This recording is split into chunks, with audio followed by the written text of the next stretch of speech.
Hello everyone, welcome to Mathsy Educator. Myself Avnish Patel and we are going to study Science of Class 9. ये हमारा second video है। Previous video में हमने motion के बारे में स्टडी किया हुआ था। Motion, what is reference point, what is position, कैसे पोजीशन को डिफाइन करते हैं with respect to reference point, वो सारी चीज हमने स्टडी कर ली। अब हम देखने वाले ये वीडियो में हम स्टडी करने वाले हैं अबाउट द फिजिकल क्वांटिटी। ये जो टर्म्स है physical, what is physical quantity.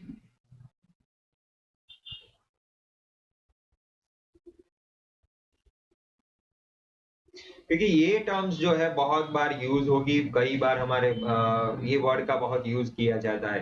तो पहले हमें समझना पड़ेगा कि व्हाट इज फिजिकल क्वांटिटी, उसका कंसेप्ट आपको माइंड में क्लियर होना चाहिए। ये कोई इतना डिफिकल्ट या कॉम्प्लिकेटेड चीज नहीं, बहुत ही सिंपल चीज है। The physical quantity is nothing but it is characteristic, या तो फिर उसको बोल सकते हो इट इज टर्म्स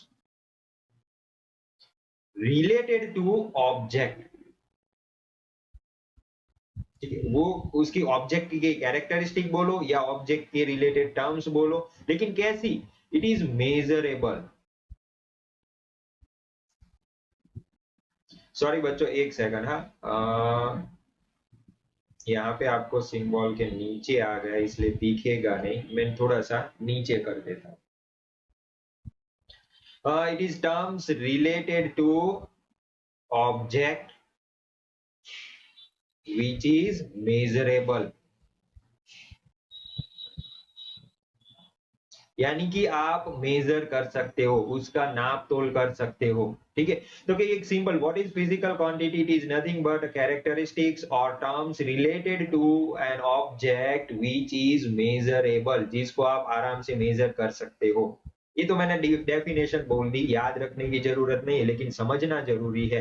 तो उसके एग्जांपल्स अगर मैं लिखना चाहूँ, फिजिकल क्वांटिटी के एग्जांपल्स अगर मैं बताना चाहूँ, तो कोई आप में से कौन बता सकता है फिजिकल क्वांटिटी के एग्जांपल।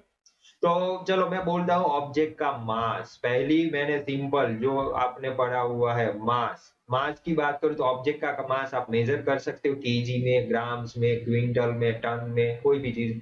तो ये उसका मास हो गया, that is also physical quantity, आप मेजर कर सकते हो। चलो मैं बोलता हूँ उसकी हाइट, कोई ऑब्जेक्ट की हाइट या ऑब्जेक्ट की लेंथ, तो ये भी फिजिकल क्वांटिटी है क्योंकि इसको भी हम मेजर कर सकते हैं। चलो उसकी डेंसिटी के बारे में बात करें, उसकी स्पीड के बारे में बात करें, तो ये सब ऑब्जेक्ट की कैरेक्टरिस्टिक हो गई या ऑब्जेक्ट के रिलेटेड टर्म्स हो गए, जिसको आप क्या कर सकते हो, मेजर कर सकते हो। ऑब्जेक्ट के ऊपर लग रहा फोर्स की बात करें, टेम्परेचर की बात करें, रूम का टेम्परेचर होता है वो, या बॉडी का टेम्परेचर, कोई भी जो, तो ये सारी चीज क्या हो गई, all these are physical quantity which are measurable. उसको मेजर करने के डिफरेंट डिफरेंट तरीके होते हैं, उसके डिफरेंट डिफरेंट यूनिट्स होते हैं, उसके बारे में हम बाद में डिस्कस करेंगे। मेजर करने के तरीके के बारे में हमें डिस्कशन नहीं करना है, लेकिन उसके यूनिट के बारे में हमें डिस्कशन करना है। ओके, तो ये फिजिकल। तो नॉन फिजिकल क्वांटिटी की बात अगर मैं करूं तो कौन से एग्जांपल आएंगे, तो उसके एग्जांपल में अगर बात करूं कलर, ठीक है, जो कलर है, मैं बॉडी का कलर की बात करूं तो कलर जो होता है that is non physical quantity, colour को हम मेजर नहीं कर सकते। ठीक है, तो अगर कोई पर्सन का नेचर की बात करो तो उसको हम मेजर नहीं कर सकते।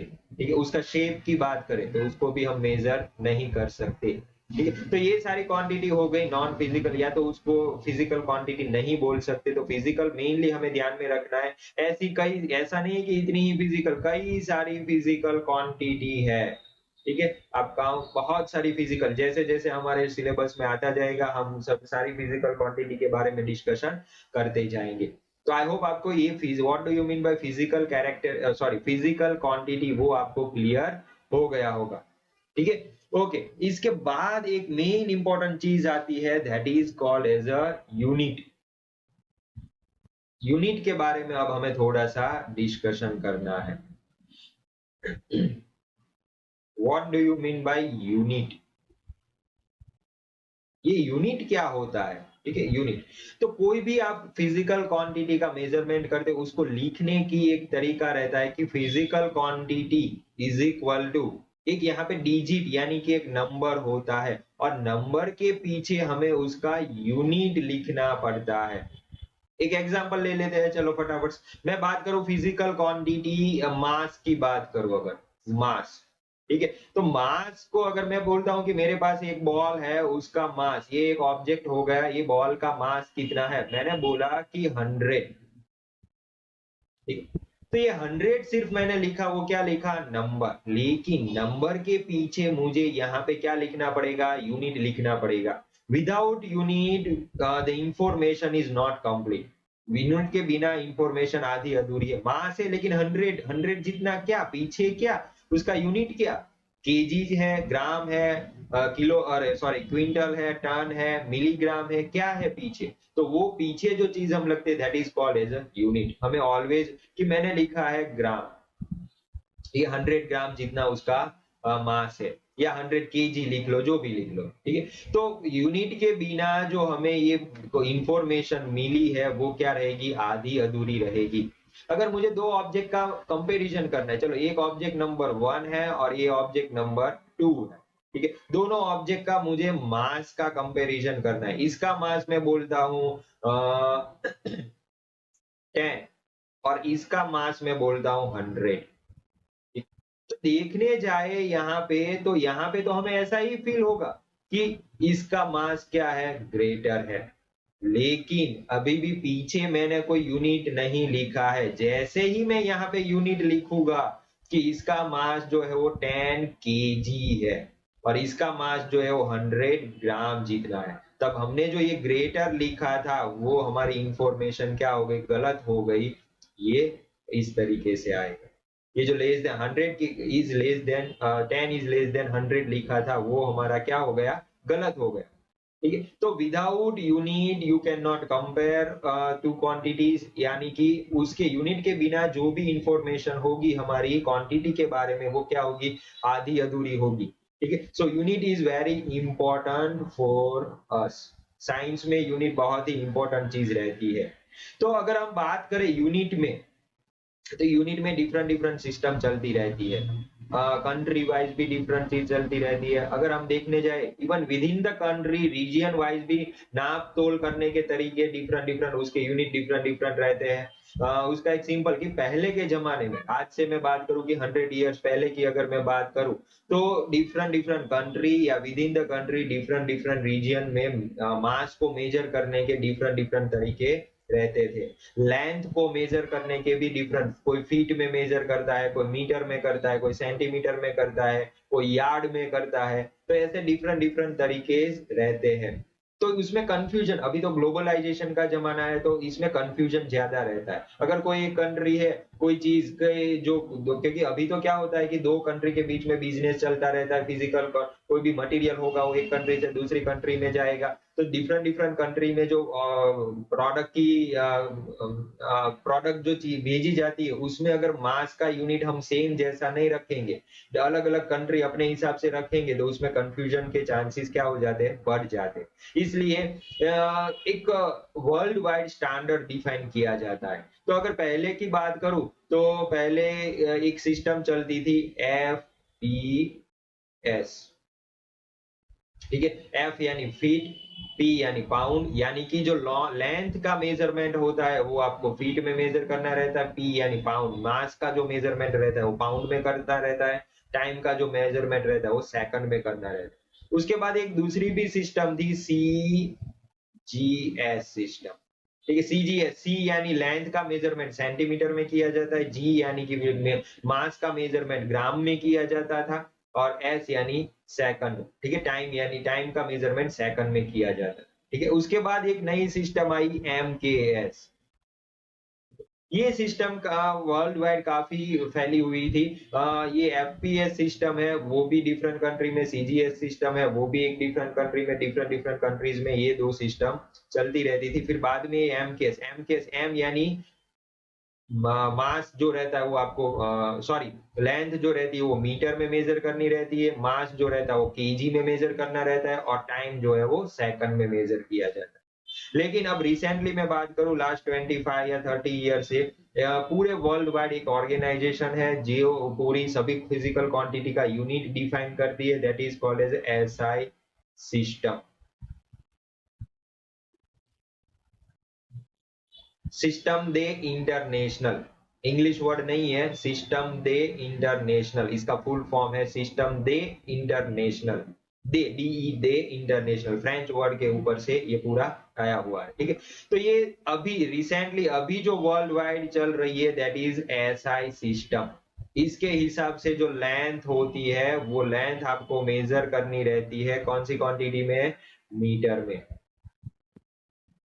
ठीक है। फिर आपका जो मास रहता है वो केजी में मेजर करना है, टाइम जो रहता है वो सेकंड में मेजर करना रहता है। ऐसी टोटल मेन क्वांटिटी कितनी है, टोटल 7 क्वांटिटीज है जिसका यूनिट डिफाइन किया गया है कि आपको ये 7 क्वांटिटी का यूनिट यही मेथोडोलॉजी में आपको मेजर करना है या डिफाइन करना है। उसमें हमें डेप्थ में ज्यादा नहीं जाना है, हमें तो मेनली ये 3 चीज के बारे में ध्यान में रखना है। लेंथ हाइट हो यानी कि वो मेजरमेंट आपको मीटर में रखने हैं, मास का मेजरमेंट ऑलवेज केजी में रखना है और टाइम का मेजरमेंट आपको सेकंड में रखना है। तो ये थोड़ा सा मैंने यूनिट के बारे में ओवरव्यू दिया, डिफरेंट सिस्टम एफपीएस है, सीजीएस है, एमकेएस थी, ये सब पुरानी हो गई। अभी इसका यूज ज्यादातर साइंस की लैंग्वेज में बात करें तो इसका यूज साइंस में तो नहीं किया जाता, लेकिन फिर भी थोड़ा बहुत रीजनल चीज अपनी डे टू डे लाइफ में रीजनल लेवल पे इसका यूज किया जाता है। और लास्टली हम साइंस में और हमारे सिलेबस में भी पूरे स्टडी के ड्यूरेशन में हम जो हमारा यूनिट का सिस्टम होगा वो कौन सा रखेंगे, एसआई सिस्टम रखेंगे। इसमें ये 3 क्वांटिटी और उसकी यूनिट आपको ध्यान में रखनी है। अगर मैं बोलता हूं चलो कोई चीज की स्पीड जो है, speed is equal to 50 kilometre per hour, ठीक है, किलोमीटर पर आवर है। तो इसको है ना हम जब भी हम आगे इसका यूज करते हैं तो इसको किलोमीटर, क्योंकि किलोमीटर इज नॉट ए ऐसा unit, our is not an ऐसा यूनिट। ऐसा यूनिट में लेंथ का मेजरमेंट क्या है, मीटर में, यानी कि किलोमीटर को आपको कन्वर्जन मीटर में करना पड़ेगा। ओवर यानी टाइम, टाइम का जो मेजरमेंट है वो ऐसा सिस्टम के हिसाब से किस में होना चाहिए, टाइम ओवर को आपको सेकंड में कन्वर्ट करना पड़ेगा। तो ये कन्वर्जन कैसे करना है वो भी आपको आना चाहिए। वो तो आप ऑलरेडी पढ़ चुके हो कि किलोमीटर को मीटर में कैसे कन्वर्ट करते हैं, ओवर को सेकंड में कैसे कन्वर्ट करते हैं, वो आपको पता है। दूसरी चीज कि यहाँ पे मैंने लिखा 50 किलोमीटर पर आवर, इसको दो तरीके से लिखते हैं, ऐसे स्लैश करके आवर, इसका मतलब भी यही हुआ 50 किलोमीटर पर आवर, और इसको इस तरीके से भी लिखते हैं 50 किलोमीटर पर आवर, आवर को रेस टू -1। कैसे, क्योंकि ये जो डिनोमिनेटर स्लैश का मतलब क्या हुआ, डिनोमिनेटर में पावर क्या है 1, वो डिनोमिनेटर का पावर न्यूमेरेटर में जाएगा तो पावर क्या हो जाएगा माइनस, प्लस का +1 का पावर क्या हो जाएगा -1 हो जाएगा। तो मोस्टली हम ये फॉर्मेट में लिखना ट्राई करेंगे, हमें यही फॉर्मेट में ये पावर -1 वाले यानी कि यही फॉर्मेट में हमें लिखना है, दूसरे फॉर्मेट में हमें लिखने की ट्राई नहीं करनी है। ये फॉर्मेट भी सही है, ठीक है, ये स्लैश वाला, लेकिन अभी हमें ये फॉर्मेट में नहीं लिखना है, हमें मोस्टली यही फॉर्मेट में लिखना है। तो अब आपको ये यूनिट क्या होता है, यूनिट में different different types of unit रहते हैं, उसमें ऐसा सिस्टम क्या है, तो ऐसा सिस्टम में कौन से क्वांटिटी का यूनिट क्या रहता है वो आपको याद रहना चाहिए, ताकि जब भी एग्जाम्पल में कुछ इस तरीके का किलोमीटर पर आवर दिया हो तब आपको तुरंत पता चल जाना चाहिए कि ये जो यूनिट है वो ऐसा सिस्टम में नहीं है, तो मुझे इसको ऐसा सिस्टम में कन्वर्ट करना पड़ेगा। इसको कन्वर्ट कैसे करते हैं वो एग्जाम्पल जब आएगा तब हम उसके बारे में डिस्कशन करेंगे। ओके, तो यूनिट में सिर्फ इतनी चीज है जो आपको मेनली ध्यान में रखनी है। उसके बाद हम बात करने जा रहे हैं यही लेक्चर के अंदर फिजिकल क्वांटिटी के बारे में बात करेंगे। फिजिकल क्वांटिटी ऑलरेडी हमने डिफाइन कर दी है व्हाट इज फिजिकल क्वांटिटी, लेकिन फिजिकल क्वांटिटी का क्लासिफिकेशन के बारे में यहाँ पे मैं थोड़ा बहुत आपको बताना चाहता हूँ कि जो फिजिकल क्वांटिटी रहती है उसको हम मेनली 2 पार्ट में डिवाइड करते हैं। एक जो फिजिकल क्वांटिटी है that is your scalar, scalar physical quantity and दूसरी जो है वेक्टर फिजिकल क्वांटिटी। अब ये क्या होता है, what do you mean by scalar and what do you mean by vector? It is one type of mathematical tool. Actually ये क्या है, मैथमेटिकल टूल है। वेक्टर जो है वो अब उसमें हम डेप्थ में नहीं जाते, अभी से स्केलर एंड वेक्टर क्या होता है उसके बारे में हम बात करें तो मैं आपको एक चीज समझाना चाहता हूं कि एक physical quantity, scalar physical quantity किसको बोलेंगे और वेक्टर फिजिकल क्वांटिटी किसको बोलेंगे? तो स्केलर यानी ऐसी फिजिकल क्वांटिटी जिसको बताने के लिए या जिसके बारे में डिस्कशन करने के लिए या जिसकी इंफॉर्मेशन देने के लिए सिर्फ वैल्यू की जरूरत हो, यानी कि मैग्नीट्यूड की जरूरत पड़ती हो, वैसी फिजिकल क्वांटिटी को हम क्या बोलेंगे? Scalar physical quantity. चलो सर आपने बता तो दिया कि ऐसी फिजिकल क्वांटिटी जिसको रिप्रेजेंट करने के लिए या जिसके बारे में डिस्कशन करने के लिए सिर्फ वैल्यू, जिसको हम साइंस की लैंग्वेज में बोलेंगे मैग्नीट्यूड की ही जरूरत पड़ती है, उस टाइप की स्केलर क्वांटिटी को हम क्या बोलेंगे? उस टाइप की क्वांटिटी को हम क्या बोलेंगे? स्केलर क्वांटिटी बोलेंगे। चलो इसके एग्जांपल भी मैं आपको बता देता हूं ताकि आपको पूरा कंसेप्ट क्लियर हो जाए। मैं बताता हूं मास, कि ऑब्जेक्ट का मास, मेरे पास एक मोबाइल है, ठीक है, ये मेरा मोबाइल है, मैं बताता हूं कि इसका मास जो है वो 100 ग्राम जितना है। कितना है इसका मास? 100 ग्राम। तो यहाँ पे आप थोड़ा सा ऑब्जर्वेशन कीजिए, ये मैंने आपको इंफॉर्मेशन दी कि ये मेरे पास जो मोबाइल है उसका जो मास है वो 100 ग्राम है। तो क्या वो इंफॉर्मेशन में मैंने कुछ डायरेक्शन के बारे में बताया आपको? नहीं, सिर्फ एक वैल्यू, एक मैग्नीट्यूड बताई कि 100 ग्राम, ठीक है, एक नंबर ही आपको दिया 100, इसके अलावा और कुछ इंफॉर्मेशन आपको नहीं दी है।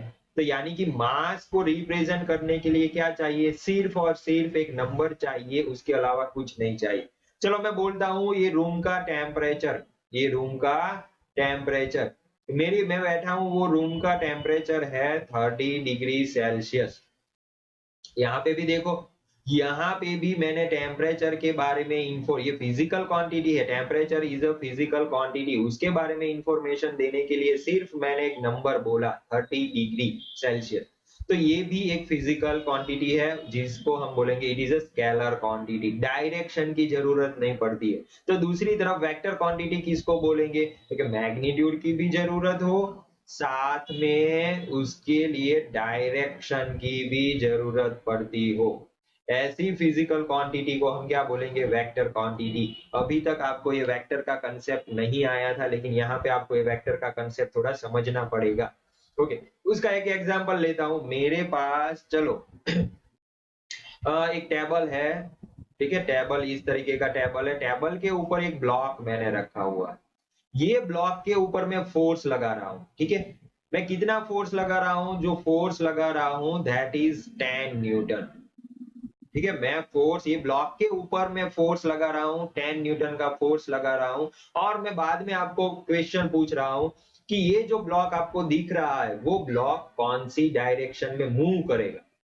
ठीक है, ये जो ब्लॉक आपको दिख रहा है वो ब्लॉक कौन सी डायरेक्शन में मूव करेगा?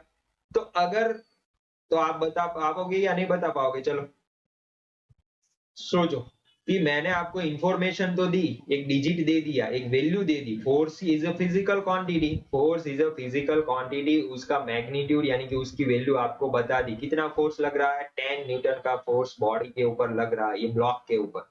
तो ये ब्लॉक कौन सी डायरेक्शन में मूव करेगा? तो आप आंसर नहीं दे पाओगे। आप सामने मुझे क्वेश्चन पूछोगे, क्या क्वेश्चन पूछोगे कि सर यहाँ पे वैल्यू तो मुझे पता है 10 न्यूटन का फोर्स लग रहा है, लेकिन उसकी कौन सी डायरेक्शन में लग रहा है वो तो बताओ। तो जब तक मैं फोर्स की वैल्यू के साथ उसकी डायरेक्शन नहीं बताता, तब तक वो फोर्स की इंफॉर्मेशन क्या लग रही है? आधी अधूरी लग रही है, कंप्लीट इंफॉर्मेशन नहीं है। तो यहाँ पे फोर्स नहीं लग रहा, फोर्स तो लग रहा है लेकिन कौन सी डायरेक्शन में वो मैंने आपको बताया नहीं, सिर्फ मैग्नीट्यूड बताया, डायरेक्शन नहीं बताई। तो वो इंफॉर्मेशन क्या हो गई? आधी अधूरी हो गई। इसके ऊपर आप कमेंट आगे नहीं कर सकते। इसलिए फोर्स की कंप्लीट इंफॉर्मेशन चाहिए तो हमें मैग्नीट्यूड भी बताना पड़ेगा और उसकी डायरेक्शन भी बतानी पड़ेगी। यानी कि फिजिकल क्वांटिटी जो फोर्स है उसके बारे में बताने के लिए मैग्नीट्यूड प्लस डायरेक्शन दोनों की जरूरत पड़ती। मैं अगर बताऊंगा कि ये डायरेक्शन में 10 न्यूटन का फोर्स लग रहा है, तो यहाँ पे डायरेक्शन भी हो गई और मैग्नीट्यूड भी हो गया। अब आप बता सकते हो कि ब्लॉक जो है वो आपकी राइट साइड पे मूव करेगा। सो ऐसी क्वांटिटी को हम क्या बोलेंगे, वेक्टर क्वांटिटी। उसका एग्जांपल अभी मैंने आपको दिया, उसका जो एग्जांपल है दैट इज फोर्स, फिर वेलोसिटी, ये सारी क्वांटिटी अब आप में पढ़नी है। फिर एक्सीलरेशन, ठीक है। तो ये सारी क्वांटिटी जो है वो कैसी क्वांटिटी है, वेक्टर क्वांटिटी है। अब आपको कंसेप्ट क्लियर होना चाहिए, what is scalar quantity and what is vector quantity, दोनों के बीच में क्या डिफरेंस है और क्यों डिफरेंस है, ठीक है। तो ये चीज आपको पता रहनी चाहिए। क्लियर यहां तक का? तो आपको ये वीडियो के अंदर सारी चीज क्लियर हो गई होगी। Unit, what is physical quantity के बारे में पता चल गया, व्हाट इज यूनिट और उसका क्या मतलब होता है वो भी आपको समझ में आ गया। फिजिकल क्वांटिटी के दो क्लासिफिकेशन, स्केलर एंड वेक्टर, उसके बारे में भी पता चल गया होगा। तो बच्चों आज हम ये वीडियो में इतनी बेसिक इंफॉर्मेशन के बारे में रखते हैं। नेक्स्ट वीडियो जो हमारा 3rd नंबर का वीडियो होगा उसमें रियली में अब हम ये 9th स्टैंडर्ड के अंदर क्या क्या चीज आती है उसके बारे में मेनली हम बात करेंगे। डिस्टेंस के बारे में, डिस्प्लेसमेंट के बारे में, क्योंकि पोजीशन और रेफरेंस पॉइंट के बारे में ऑलरेडी हमने डिस्कशन कर लिया है। सो नेक्स्ट वीडियो के अंदर हम डिस्टेंस, डिस्प्लेसमेंट, कौन सी स्केलर क्वांटिटी, दोनों के बीच का कंपैरिजन जो एग्जाम पॉइंट ऑफ व्यू भी यूजफुल है और नॉलेज पॉइंट ऑफ व्यू भी आपके लिए बहुत ही इंपॉर्टेंट है, उसके रिलेटेड एग्जांपल्स भी हम करने की ट्राई करेंगे। ठीक है, okay, goodbye, thank you very much.